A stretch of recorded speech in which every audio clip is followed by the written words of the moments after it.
Hello, everyone. Welcome to another online event of the Materials and Embodied Carbon Leaders Alliance, MECLA. Today, we'll shine a spotlight on low carbon concrete, conceived and delivered by our working group 5B. My name is Hudson Worsley from Precinct, and I have the great pleasure of being the chair of MECLA and of introducing today's event. Before going any further, in the spirit of reconciliation, I would like to acknowledge the traditional custodians of country throughout Australia and their connections to land, sea and community. We're meeting today on Aboriginal land around the country, and I pay my respects to elders past and present and extend that respect to all Aboriginal and Torres Strait Islander peoples participating today. Earlier this week, I reread the Uluru Statement from the Heart, and I encourage everybody here today to do the same as part of our country's reconciliation journey. Now, turning to the inevitable mechanisms of today's session, the mechanics, we'll be recording the event. The event's being viewed by over 380 registered attendees, so thank you to you all, welcome.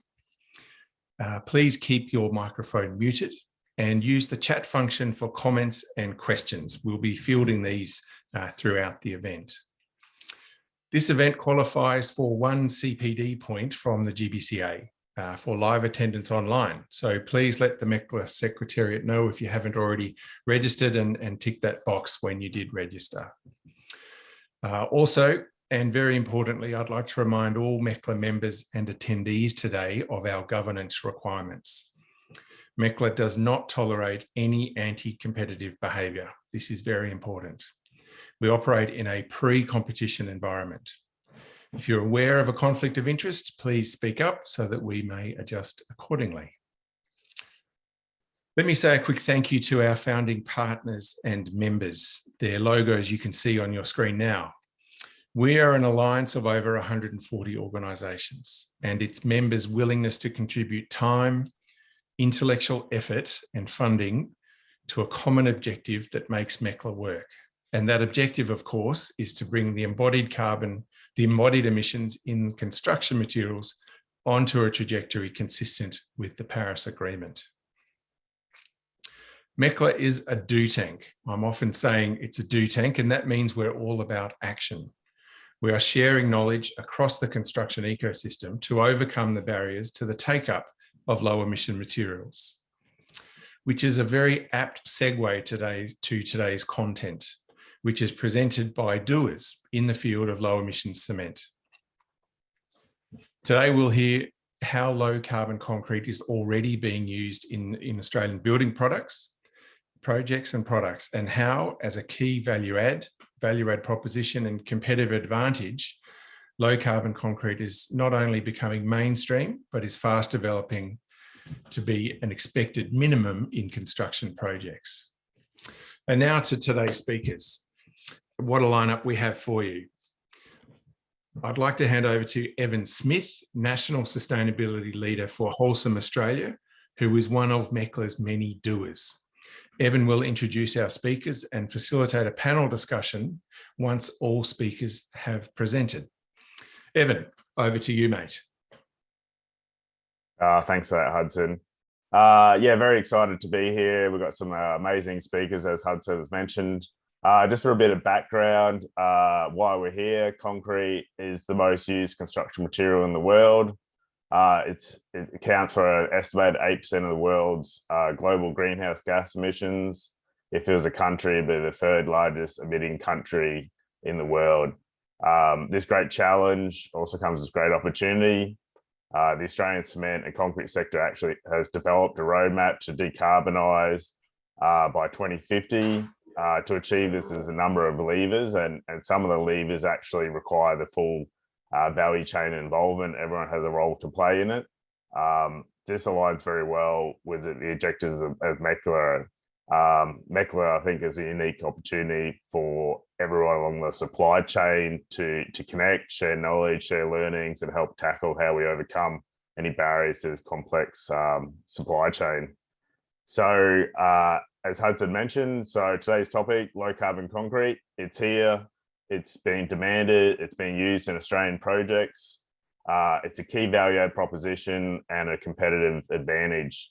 Low carbon concrete is fast becoming mainstream and becoming the new minimum expectations as well. So today's speakers will discuss low carbon concrete, the use, the design, the innovation, share their thoughts, what they found, and the role that they have to play in the supply chain and where things are going. So yeah, first up we have Joe from Built. Joe is a sustainable building specialist and corporate sustainability leader. He's currently leading the evolution of sustainable operations by setting and implementing a strategy that sets Built apart from its peer in terms of vision and outcome. Benji, the head of sustainability and ethical sourcing at Universal Store. Benji notes she's a dedicated sustainability expert with a unique background in sustainability strategy, management, and climate action. She lists her key strengths as strategic stakeholder engagement, advocacy, embedding sustainability practices, and gaining the support of a broad range of corporate functions and operations teams. Rika, senior sustainability consultant at Taylor Thompson Whiting. Rika has over 5 years experience in structural design, a master level education in sustainability leadership. Notes her extensive expertise in structural engineering, statistical modeling, and data analytics. She's keen, interested in exploring the methodology to quantitatively assess the impacts of buildings, infrastructure, and to drive data-driven decision-making as well. And finally, but not least, we've got Claire from CEO of Smartcrete.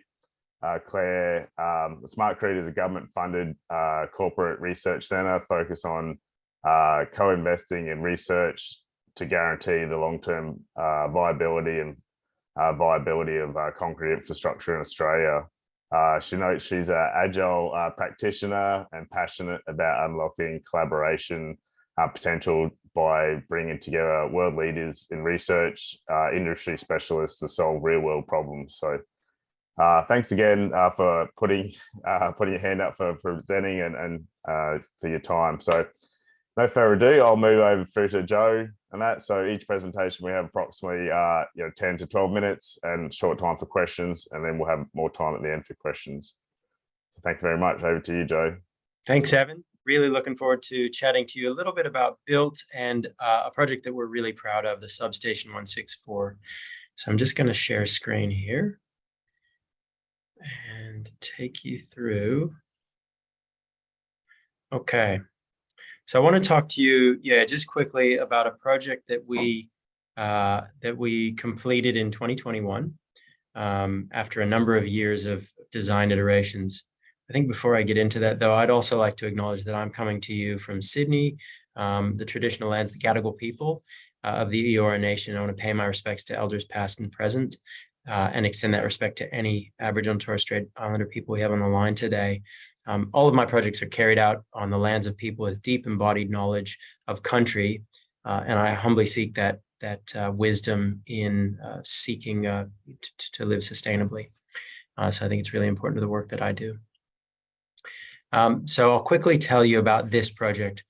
What we found was two existing buildings, which had traded hands a few times, but I think probably shamefully sat dormant since the 80s. Okay, two buildings in downtown Sydney, in the CBD of Sydney, that had not been used since the 80s. They were an old Spirit warehouse from 1909 and Sydney's last operating direct current electrical substation from the 1930s. And what you can see in these photos is heritage elements of, the building practices of a time gone by. And so we do talk a lot about maintaining existing buildings for the embodied carbon saving. There's also the cultural aspect of retaining all those aspects of how we used to build and what our cities used to look like. And when we make the choice to retain rather than to knock down and rebuild, I think we create so much more in our cityscapes than just building new. So look, I'm talking to the converted here, but sustainability really can't be limited to new buildings. And I know that recently I've heard that when comparing knocking down an old underperforming building and building a brand new high performance 5.5-star Neighbors Energy performing office building, to retaining an existing building and achieving a 5-star Neighbors Energy performance. You actually get a better sustainability outcome with the latter, with retaining the building. And of course, when you pair that existing building with renewable energy and wipe out most of the scope 2 emissions from the operation of that building, well, the choice is obvious. We have 98% of buildings are existing. We have all of this stock that we really do need to do our best to retain, especially as we start to look at a circular economy. Some of the other cultural benefits, like I said, that don't really come into play in the strict carbon accounting, are the unique details that aren't used today. And I'm actually in that building. If I tilt my screen up, you can see the old timber floor, and it's just it provides a feeling of health and well-being, and I think pride as well in relifing an old building and bringing up to incredible sustainability standards. Some of the existing, I suppose, elements that we preserved, you can see here. Part of the design brief was to retain and relife some of these examples.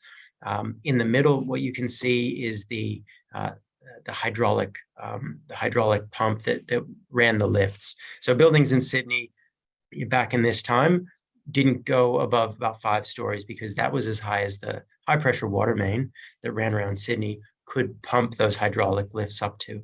And so, we've taken those out, cleaned them up, and really showcased them within the building, not as an operational feature, but as, an example of the way we used to build. And it just really adds a depth of character. Some more views of the building. You can see this incredible view of the machine hall.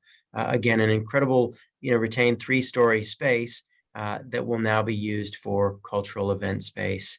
Moving forward, it'll be opened up to City of Sydney as a way of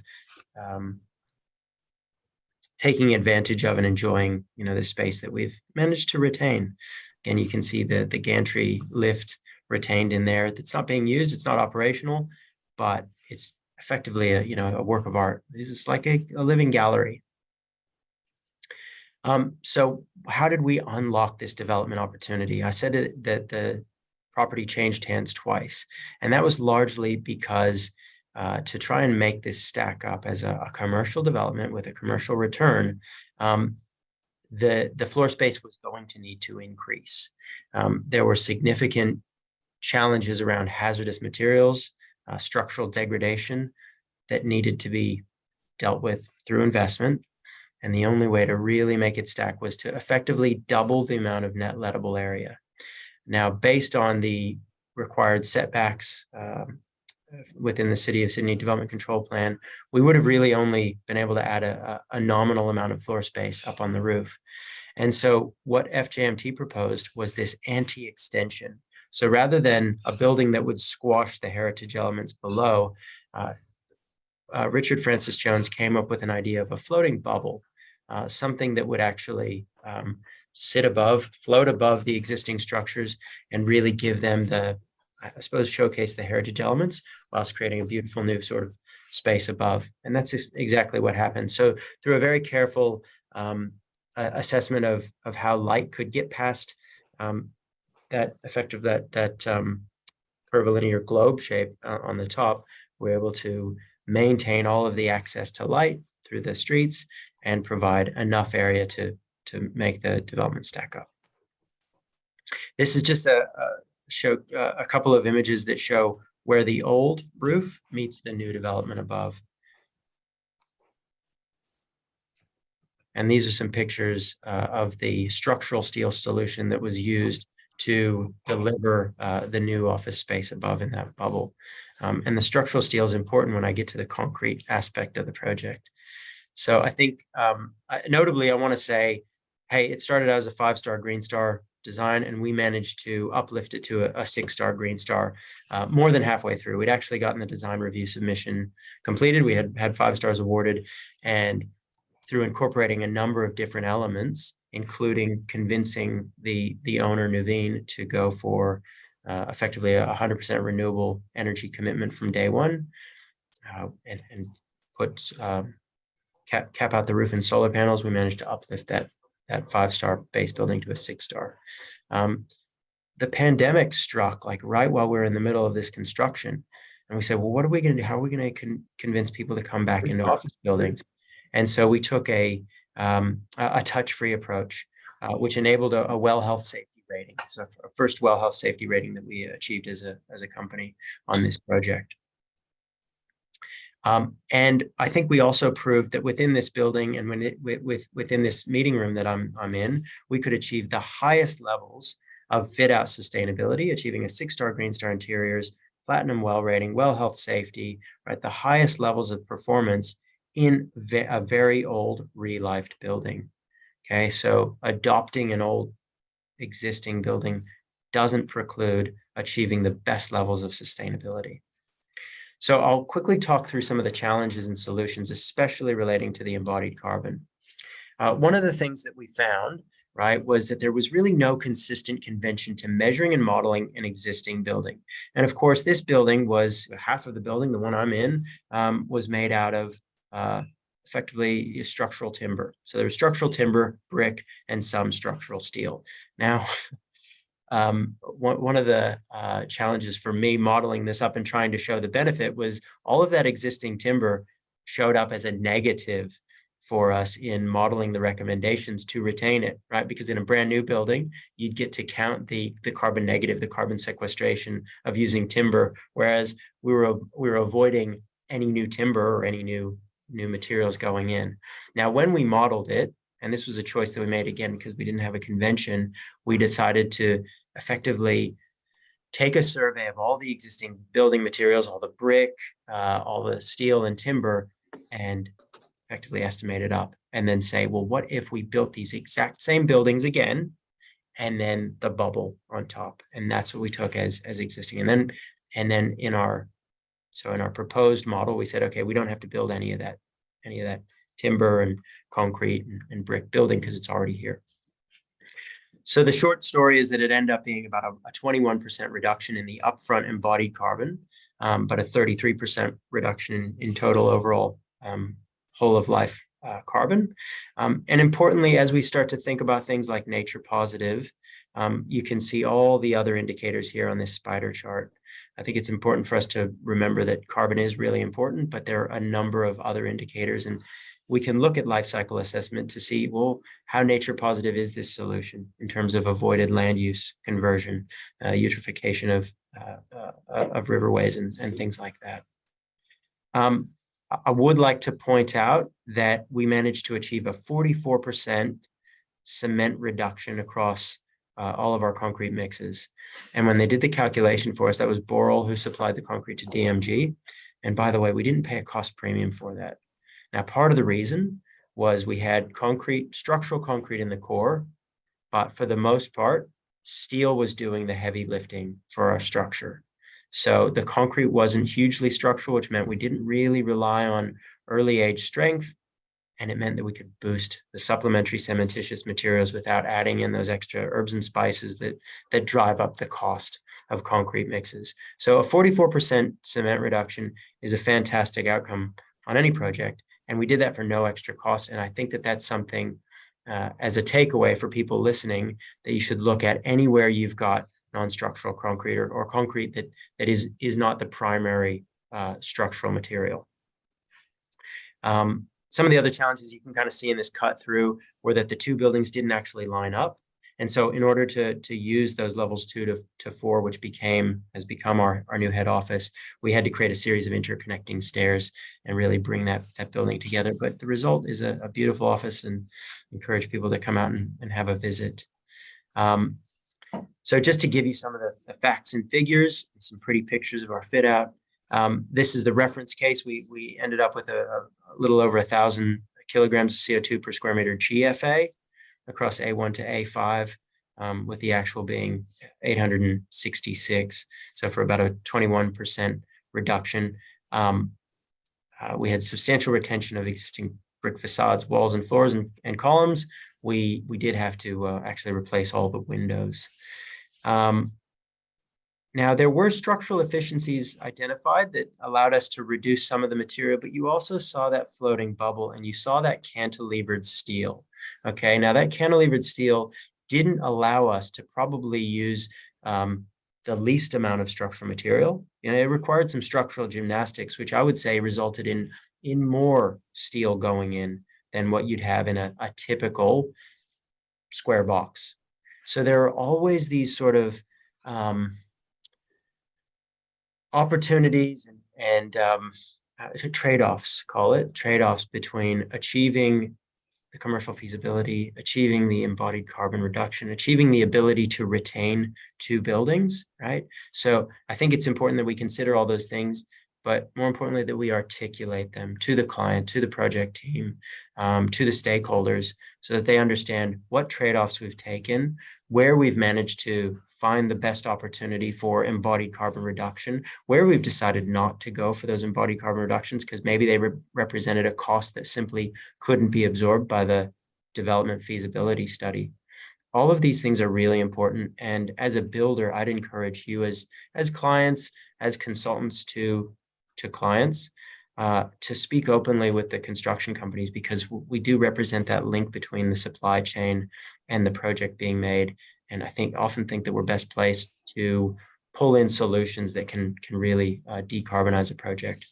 Here are another couple of graphs that just to really show you that it really is only a couple of key materials. In this case, it was the steel, it was the concrete. To an extent, it was the new facade that made up the bulk of the embodied carbon in that project. And when we can focus in on that sort of small set of 8 to 10 sort of materials or elements, it can be quite simple, in my view, to achieve big embodied carbon reductions quickly through just looking at solutions. This spotlight event is all about concrete. So talk to your suppliers about carbon neutral concrete.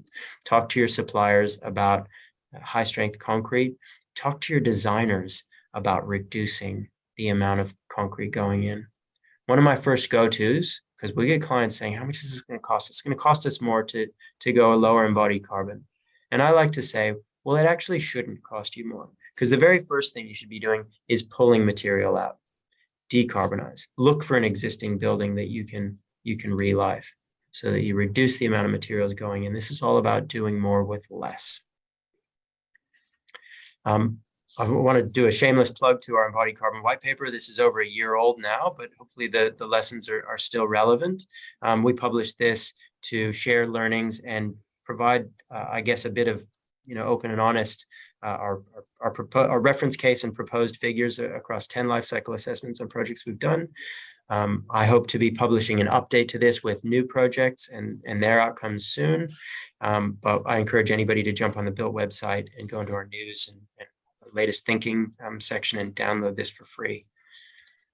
And I think that it's important for us to all start being proud of what we haven't built. And as builders, it sounds funny for me to say that, but we talk about the 74,000 tons of upfront carbon saved on 10 projects that we built, and that's effectively the same as roughly a 40-story office building. That's the office building that we didn't build as a result of all those embodied carbon savings. I think that's everything I've got. So I'll look forward to taking questions as part of the panel. Thank you.